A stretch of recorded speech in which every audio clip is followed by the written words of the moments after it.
Hello and welcome to the Author Blurb podcast. I'm your host, Eric Maynard, and today I talk with Brian Storm. Brian was a fun person to speak with. We talk about his two books, The Struggle 10 Years Later, which is, I guess you could call it almost a second edition of his first book with a add-on to it. He's very interesting to talk to. I enjoyed listening to him discuss his book, about the challenges he went through, about the different things to help him and what he feels will help others get off of drugs. He also wrote a children's book to help people or help kids learn to follow rules, stay away from bad kids that are not going to be in their best interest. Brian was a good, fun person to talk with. I'm happy that he came on the show, and I'm happy to be able to share his story with you. With that being said, listen to Brian and I have a conversation about his books. Go out and buy them. Go out and enjoy what he has to offer in the sense of he has a website, he has social media following, and you can find all of his information on authorblurb.com, where you can find profiles of all the authors I talk with. So thank you. Hope you enjoy. I don't really have any updates for the show to give you, so we're just going to jump right into the interview.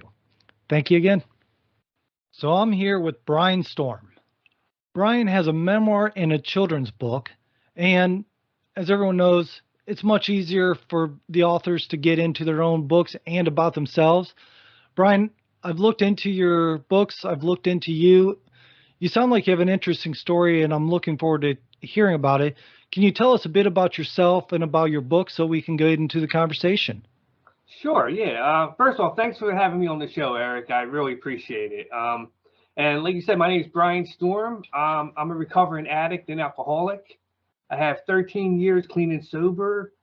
I'm married to a wonderful woman. We rescue animals. I work at the public library, Free Library of Philadelphia. So, I'm surrounded by books all the time, like all day long, literally, Right. And, the reason why I wrote my memoir, my memoir is an addiction memoir, and I wrote it to try to help other addicts and alcoholics. And, I originally wrote this book 10 years ago, and I didn't know anything about writing back then. Okay. I was newly sober. I just kind of ran it through Microsoft spell checker and called it a day, and Right. people came back to me. They were like, look, it's a good story. It's a good book, but you're missing words and you have commas all in the wrong place. And, there was a lot of grammar errors and stuff. Right. So I always told myself I'm going to rewrite it. So when I rewrote it this time, now I went to college, I have writing courses, so I know a lot more about writing now. So I rewrote it and really revamped it. And when I wrote it this time, I kept non-addicts in mind too, because I realized that it wasn't just addicts and alcoholics who were reading it. It were people who never did drugs in their life were reading this book, So Right. when I rewrote it, I was like, well, I'm gonna keep that in mind. And like my audience now is both addicts and non-addicts. So that even if someone has never did a drug in their life, they can read this book and like realize what goes through an addict's mind when they're getting high and why they continue and why they can't stop. Because I really wanted everyone to understand, because it's important for addicts, to move forward and really get the help they need if non-addicts can understand and really help them like that. Understand. So now, here's the one thing that I do kind of question is when you wrote this, was it focused on the original draft? You wrote it, you unpublished it. It's no longer available, like we said, in the United States. So here's where I kind of have a question is the first book, is it much different from the rewrite, or are they two totally different books? Yes and no. So like the first half of this new book is pretty much the same as the story is the same. Okay. All Like right. I rewrote it, I restructured it, so it's just written a lot better. But this new book also includes the last 10 years of my life, because a lot has happened in the last 10 years, Mm-hmm. and I had like my brother died, my dad died, I got married, all this stuff. So I want to include all that when I rewrote this book too, just to give people an update on where I am. Understand. So just so everyone knows, the book of your book's name is is it This My Struggle or The Struggle? Forgive me. the struggle 10 years later. Right. And I knew it was 10 years later, which picks up 10 years after you've already been clean. You've gone Yeah. through, and you discuss, if I'm not mistaken, AA, the Yes. challenges of addiction, all Yes. these things. So let's start off with the beginning of this book, The Struggle, 10 years later. The beginning of it, I'm assuming, starts with you either being addicted or starting to deal with your addiction and getting over it, or not getting over it, but addressing it so that you can manage and move on with a healthy lifestyle. Where do we start with your book? Where do you start writing? So when I open it up, am I looking at you're still doing crazy whatever and God knows what, or is it you're in AA trying to get help? Well, I started the book pretty much dead smack in the middle. you know, um, I opened up the scene because I wanted really to grasp the reader from the beginning. Really, what I did was I talked about one of the lowest points of my life when I was ready to commit suicide, and I actually tried to overdose on purpose. And when that didn't work, I stepped onto the train tracks and waited for a train to come. Um, I had a phone call from an ex girlfriend while I was on that train tracks, and she kind of talked me off the tracks. And then like the train went speeding by as soon as I stepped off. And I wanted people to realize how close I was to death, because it's not abnormal for an addict to want to commit suicide, to not want to go on living anymore, because the struggle is so real. They just can't deal with the pain and the torture. But then after that, I open up from the very beginning of my life, pretty much, like how I was raised. I had a good family. That I never experienced childhood trauma. And then I slowly talk about how I got into drinking, how I started smoking weed, how stuff like that, pretty much. Right. And I think, in all truth, I think a lot of people, when they think of somebody that's an addict or going through those things, they think of somebody who has basically dealt with, like, had a bad upbringing, or their parents were addicts or things like that. And I Yeah. mean, like, I'll tell you, when I was younger, a teenager, and even early 20s, I was heavy into drinking. My teen years, I was starting to get really big into drugs and weed and things like that. And I know how easily it could have been to go through and continue on. And yeah, that's like you said you came from a good upbringing, good family. And a lot of people don't realize that you don't have to have a bad background to be addicted. It's Sure. a whole thing. Do you discuss your upbringing in your book, the things you've dealt with growing up that you felt affected you one way or another? Yes, absolutely. Like I said, I talked about how, like, I grew up in a pretty normal. I mean, there's no such thing as normal household, but I mean, it was fairly normal. I grew up in a little neighborhood in Philadelphia. What I mean, I had both parents. They weren't addicts. My dad was actually a cop. But I think my addiction was really caused by low self-esteem, because I had like kids who would sometimes pick on me a little bit, and I wouldn't stand up for myself, and I always felt a little different. I felt like people didn't like me. I felt like I wasn't good at sports. Felt like I wasn't funny. Like girls thought I was ugly. But when I drank and smoked weed, I felt like a totally different person. So I always wanted to be drunk and high because I didn't like who I was when I was sober, but I loved who I was when I was drunk. Oh, I understand. And Yeah. like I said, when I was a teen, I went through the same thing. And I think a Yeah. lot of teens go through the same issue, insecurities and things like that. So, when did you, after you got out of school, when or while you were in school, when did you start really realizing you had a problem? I think it was shortly after my mother died. My mom died when I was 20 years old, and after that, I started doing harder drugs like cocaine and Percocets and stuff. And that's when I really realized, like, oh man, like I gotta do something, because shortly after that, like I started seeing my friends overdosing. I started seeing some of my friends going to jail, and I was just like, my life was going nowhere. Like I saw myself, okay, I'm doing the same things that my friends are doing, so I'm gonna end up dead, or I'm gonna end up in jail.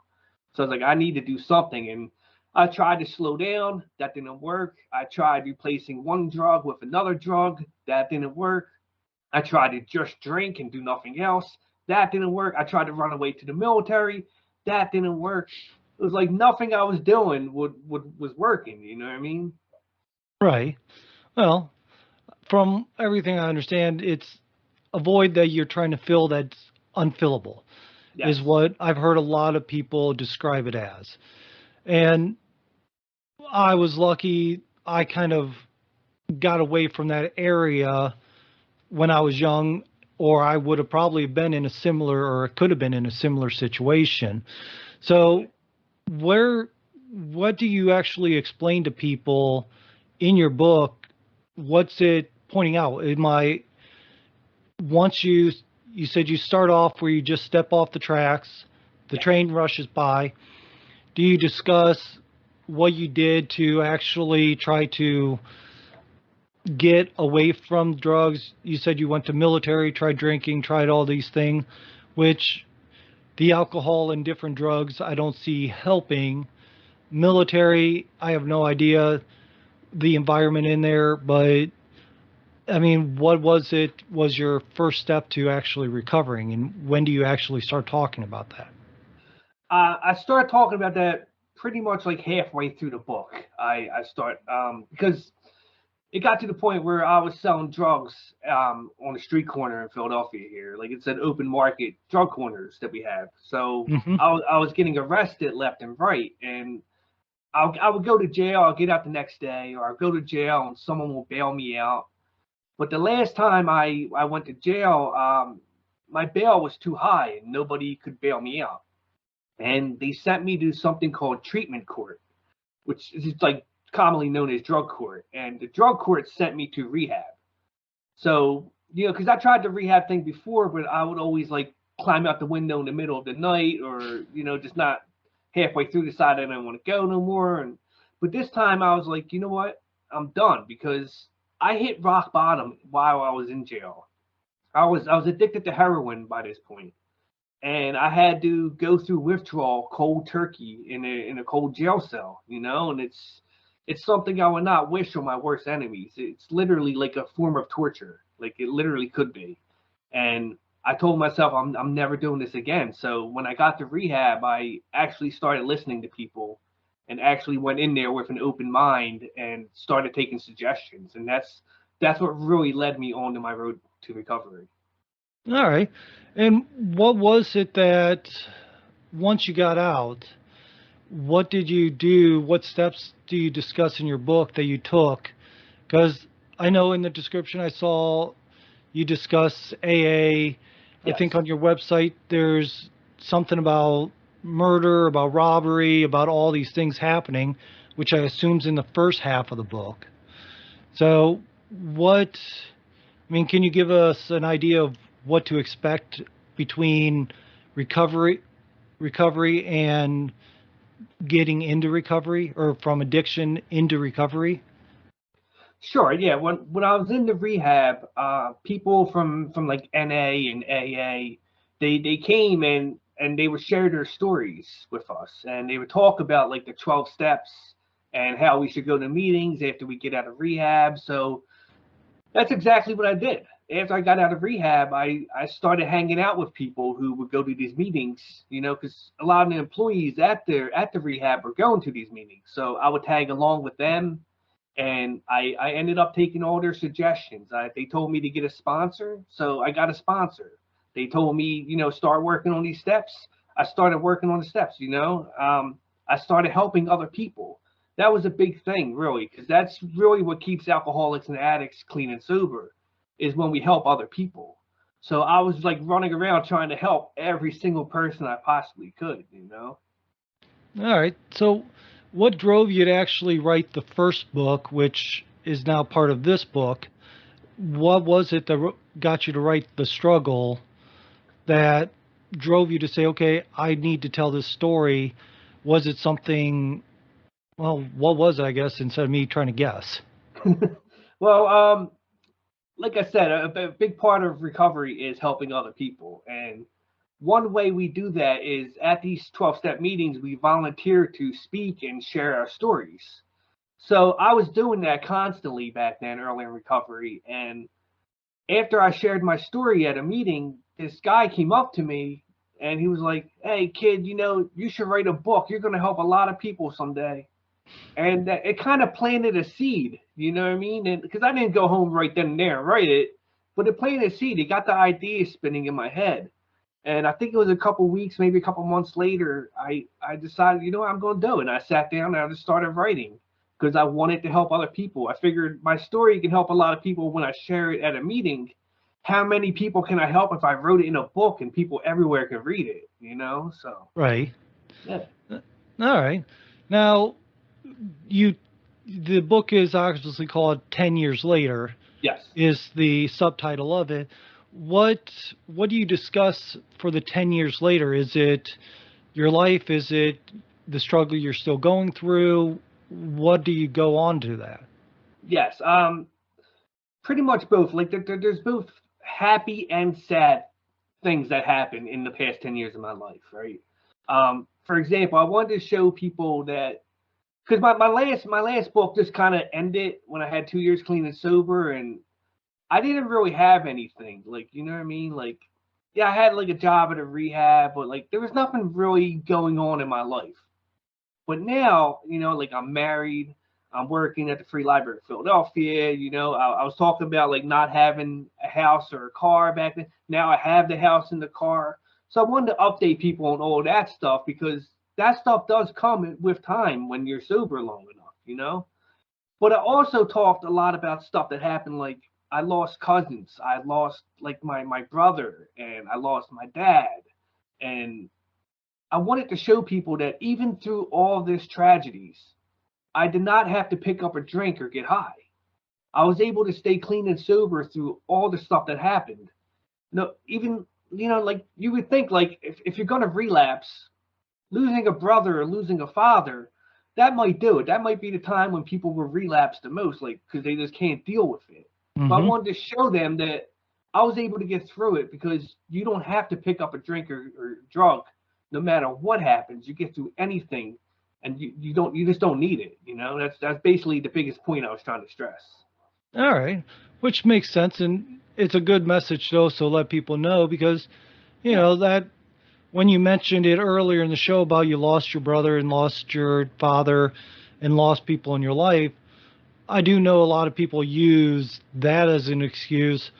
I mean, the American culture alone, it's a fun culture, but at the same time, it's also we encourage people to drink. Yes. You drink you drink when you're sad, you drink when you're happy, you drink when you're celebrating.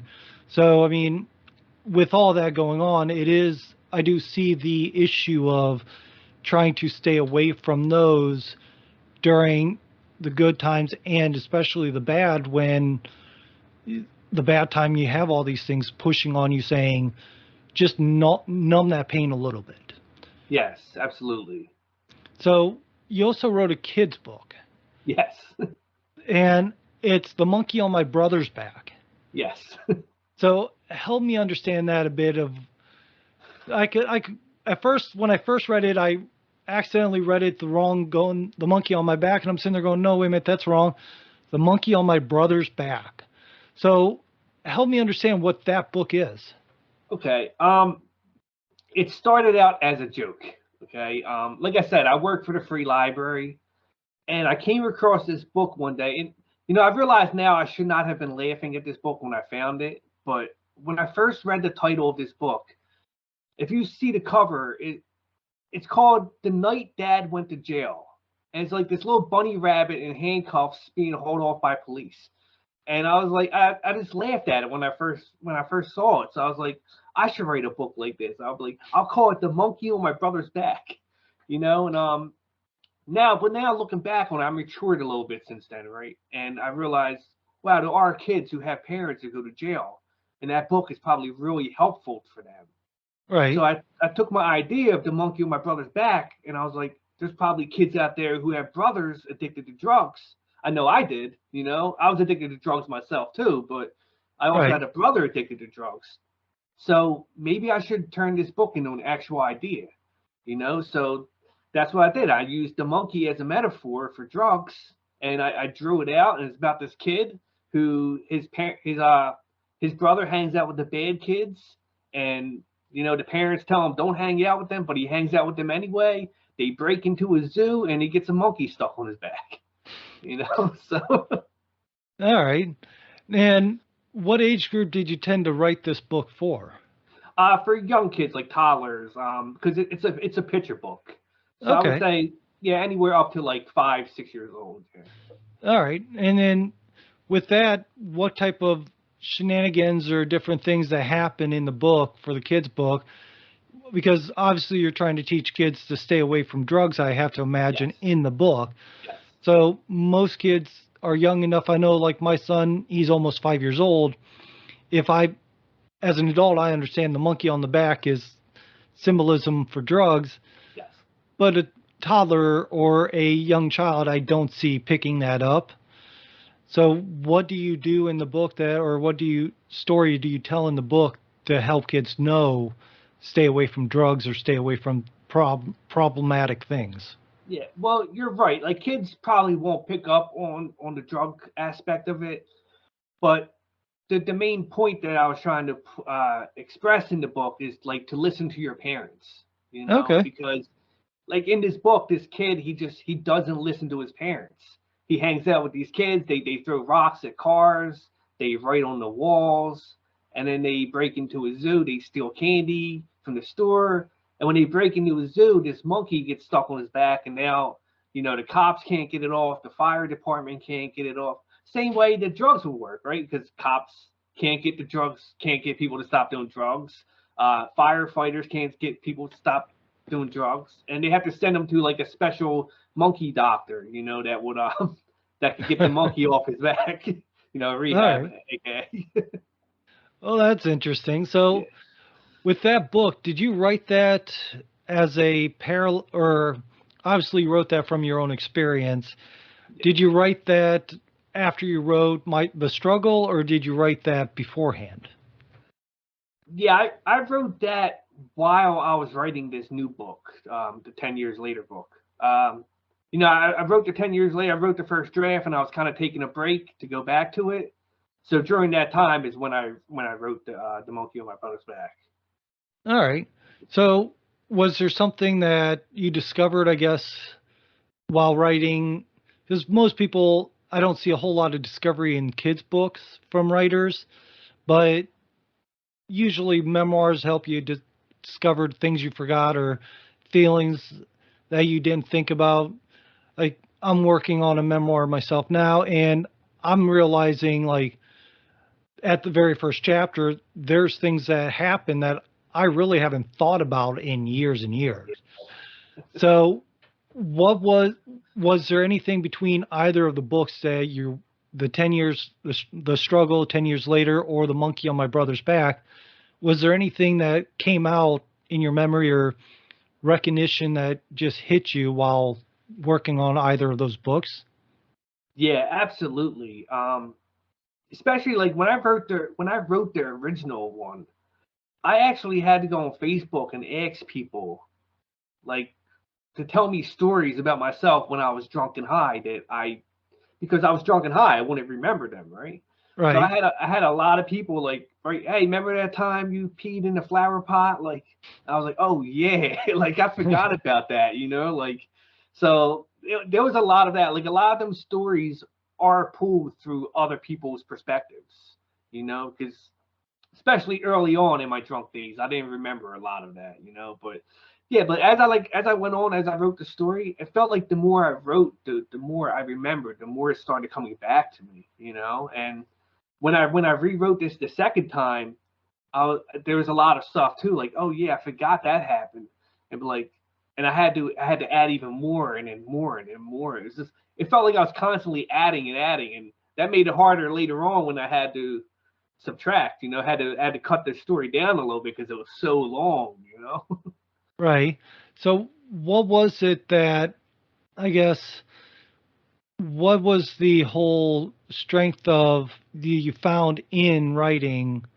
Because I should ask, did you find strength in it, or did it help you from writing? Because I've spoken with other people who have on the show, in fact, who have they've written non or fiction books to deal with their demons, deal with the addiction, and build themselves back up or build strength.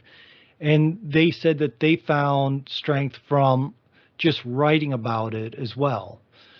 Is that the same thing for you, or was it a completely different feeling? Yeah, no, absolutely. I've definitely found strength.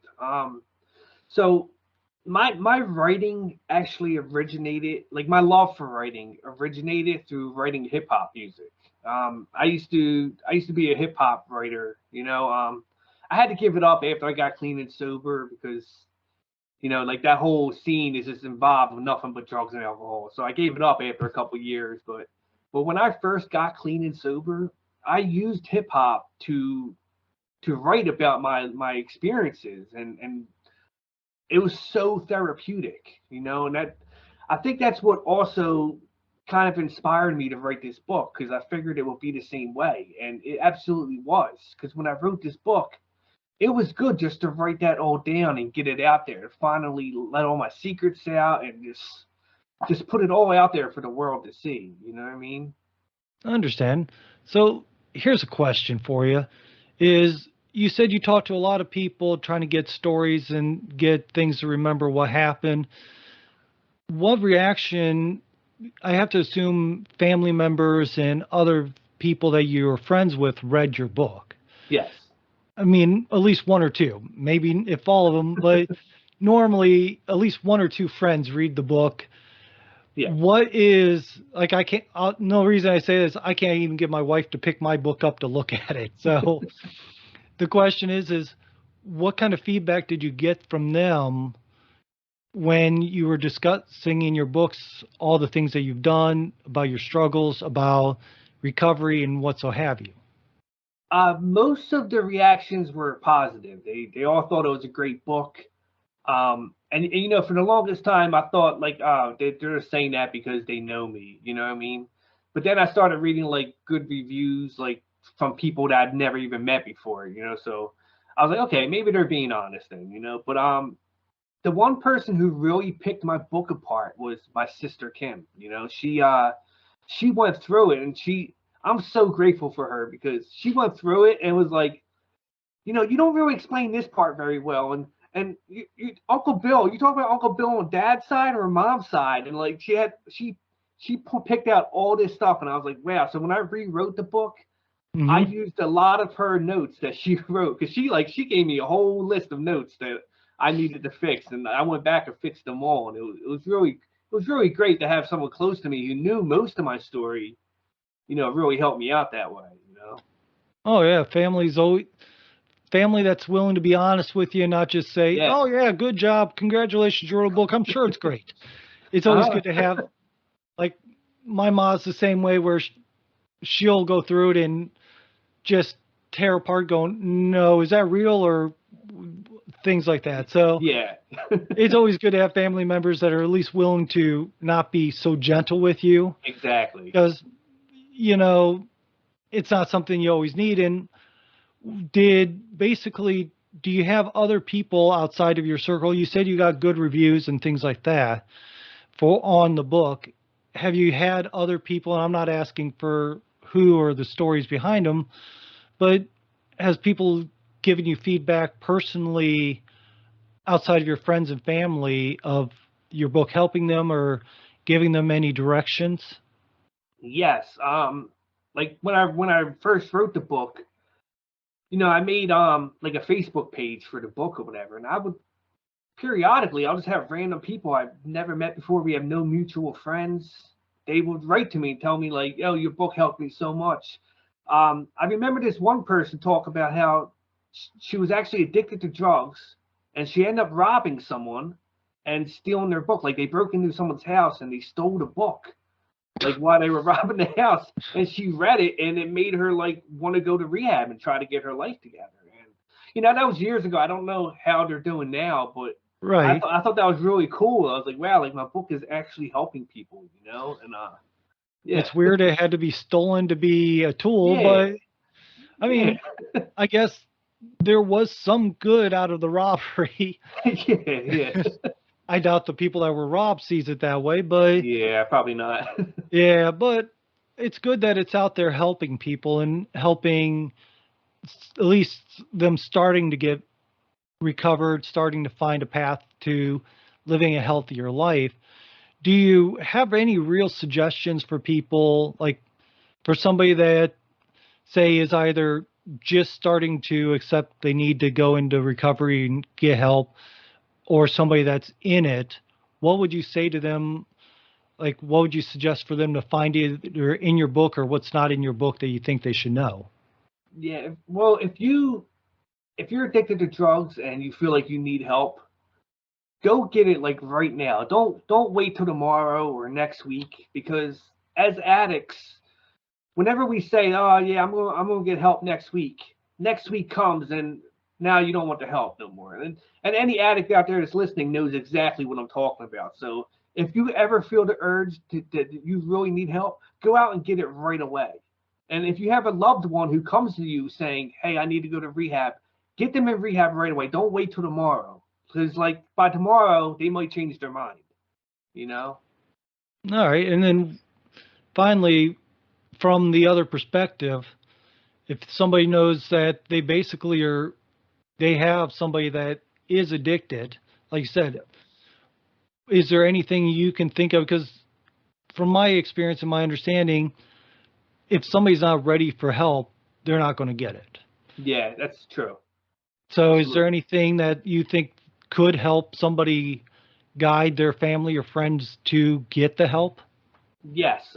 First off, if you are enabling them, if you're letting them live at your house, if you're giving them money, food, anything like that, stop.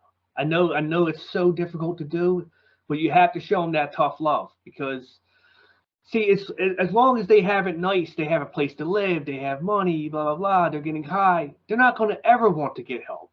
But if you kick them out in the street, stop getting them money, cut them off, now they're going to be living homeless. They're going to have to struggle to try to get that next $10. Now they're going to start wanting, okay, maybe I should get some help, because that's how it was for me. Like I was living with my brother, and my brother kicked me out of the house, and I had to like I stayed at my friend's house, and I stayed at my other friend's house, and then I would have to go live or sleep on a park bench one night, and it was hard. And I was just like, no, I need to do something, man. Like, and that it helps them hit that rock bottom a lot faster when you cut them off like that. And I know it's so difficult for people to do because they're your family members and you love them, but that is really the truest way to help them. But you have to let them know too that, look, when you're ready, I'm here for you, but I can't continue helping you to get high. Makes sense and sounds like fantastic advice as far as I'm aware. So, Mhm. Brian, it's been amazing talking with you. I've really enjoyed it. So, what I want to do is thank you for being here, obviously. Thank you for having me. Like I said, it was definitely my pleasure. What I'd like to do is let everyone know that you have a profile on authorblurb.com where your website, which will also be in the show notes, the links to, I think it's your Goodreads or other places to find you, is in the profile that we Okay. have for you on authorblurb.com. Other than authorblurb.com, if somebody wants to reach out to you, where do they go? What's the best way for them to get in contact with questions or comments? Well, you can go to my website, brianstormbooks.com, or just email me at brianstormbooks@gmail.com, or I'm also on Twitter at brianstormbooks. Sounds perfect. So, like I said, I'll have that information there so that people can find you. And with that being said, again, thank you. I'm going to have you hold on for just a few moments. We're going to end the conversation for everybody else, and then you and I will keep talking for a few moments longer. All right, sounds good. Thanks, man. Thank you. Bye. You can go to authorblurb.com, where there's plenty of stuff there for you to find. Enjoy another author. Enjoy finding that book that you love. So take the time, do me a favor, share, subscribe, enjoy the show, and tell others. Thank you.